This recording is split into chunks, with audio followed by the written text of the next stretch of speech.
ജമ്മു കാശ്മീരിൽ ഏറ്റുമുട്ടലിൽ 2 ഭീകരരെ വധിച്ചതായി റിപ്പോർട്ട്. ഭീകരാക്രമണം ഉണ്ടായ പഹൽഗാമിൽ നിന്ന് 30 കിലോമീറ്റർ അകലെ ഏറ്റുമുട്ടൽ നടന്നു. ബൽറാം നെടുങ്ങാടി ജമ്മു കാശ്മീരിലെ ത്രാലിൽ നിന്ന് നമുക്കൊപ്പം ചേരുകയാണ്. Balram, good morning. എവിടെയാണ് ഈ ഏറ്റുമുട്ടൽ ഉണ്ടായത്?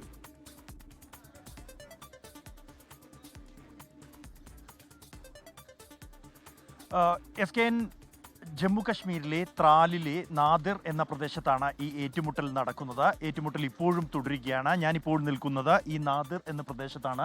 നമുക്കിപ്പോൾ ദൃശ്യങ്ങളിൽ കാണുന്ന സൈനിക വാഹനം, അവിടെ നിന്നും ഇടതുവശത്തായി അകത്തായിട്ടാണ് ഈ ഏറ്റുമുട്ടൽ നടക്കുന്നത്. ഏതാണ്ട് 500ഓളം മീറ്റർ, ഞാനിപ്പോൾ നിൽക്കുന്ന സ്ഥലത്ത് നിന്നും 500 മീറ്റർ അകലെയായാണ് ഏറ്റുമുട്ടൽ നടക്കുന്നത്. അല്പസമയം മുമ്പ് പോലും ഇവിടെ നിന്നും വെടിയൊച്ച കേട്ടിരുന്നു.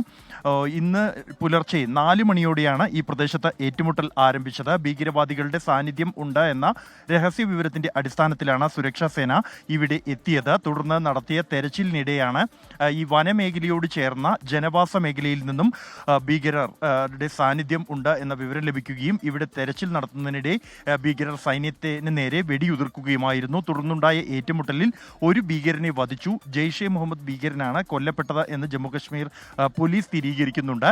അല്പസമയം മുമ്പ് രണ്ടാമത് ഒരു ഭീകരനെ കൂടി വധിച്ചതായുള്ള റിപ്പോർട്ടുകളുണ്ട്. ഇക്കാര്യം സൈന്യമോ ജമ്മുകശ്മീർ പോലീസോ ഇതുവരെ സ്ഥിരീകരിച്ചിട്ടില്ല. 3 ഭീകരർ എങ്കിലും ഇവിടെ ഒളിച്ചിരിക്കുന്നുണ്ട് എന്നായിരുന്നു സുരക്ഷാ സേനയ്ക്ക് ലഭിച്ച രഹസ്യ വിവരം. ഈ മേഖല എന്നുള്ളത് ഭീകരവാദ സാന്നിധ്യം, പ്രാദേശിക ഭീകരരുടെ വലിയ സാന്നിധ്യമുള്ള പ്രദേശമാണ്. ഒപ്പം തന്നെ ഈ പഹൽഗാം ഭീകരാക്രമണം നടന്ന പ്രദേശത്തു നിന്നും വനമേഖലയോട് ഏതാണ്ട് 30 കിലോമീറ്ററിൽ താഴെ മാത്രം ദൂരമുള്ള പ്രദേശമാണ്. വനമേഖലയാൽ ബന്ധിപ്പിക്കപ്പെട്ട പ്രദേശമാണ്.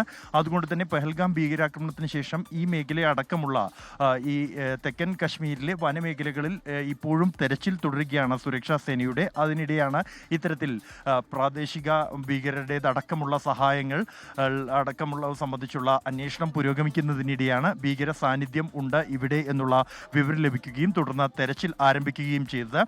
പാക് ഭീകരവാദികളാണ് ഇവിടെ ഉള്ളത് എന്നാണ് സുരക്ഷാ സേനയ്ക്ക് ലഭിച്ചിരിക്കുന്ന രഹസ്യ വിവരം. കഴിഞ്ഞ ദിവസം ചൊവ്വാഴ്ച ഉണ്ടായ ഏറ്റുമുട്ടൽ നടന്ന പ്രദേശവും വനമേഖലയുമായി ഇവിടെ നിന്നും ബന്ധിപ്പിക്കപ്പെട്ട പ്രദേശമാണ്. ഏതാണ്ട് 15 കിലോമീറ്റർ അകലെ മാത്രമാണ് നേരത്തെ ചൊവ്വാഴ്ച ഏറ്റുമുട്ടൽ ഉണ്ടാവുകയും 3 ഭീകരവാദികളെ സുരക്ഷാ സേന വധിക്കുകയും ചെയ്ത പ്രദേശം എന്നുള്ളത്. ആ ഭീകരർക്കും പഹൽഗാം ഭീകരാക്രമണത്തിൽ നേരിട്ട് പങ്കെടുത്തിട്ടില്ല എങ്കിൽ പോലും പഹൽഗാം ഭീകരാക്രമണത്തിൽ പങ്കെടുത്തവർക്ക് പ്രാദേശിക സഹായം, യാത്രാ താമസം അടക്കമുള്ളവ ഒരുക്കി നൽകിയ ഭീകരവാദികളാണ് ഈ നേരത്തെ നടന്ന ഏറ്റുമുട്ടലിൽ ഷോപ്പിയാനിൽ കൊല്ലപ്പെട്ടത് എന്ന സ്ഥിരീകരണം ഉണ്ടായിരുന്നു. സമാനമായി തന്നെ പ്രാദേശിക ഭീകരർക്കെതിരെ വീട് തകർക്കൽ അടക്കമുള്ള നടപടികളുണ്ടായ സ്ഥലമാണ് ത്രാല്. ഒരു കാലത്ത് ഭീകരവാദ സംഘടനകൾ ഏറെ സജീവമാവുകയും പോലീസിന് എത്തിച്ചേരാൻ പോലും പറ്റാത്ത പ്രദേശമായിരുന്നു. ഇപ്പോൾ ത്രാലിൽ ഇപ്പോഴും ഏറ്റുമുട്ടൽ തുടരുകയാണ്.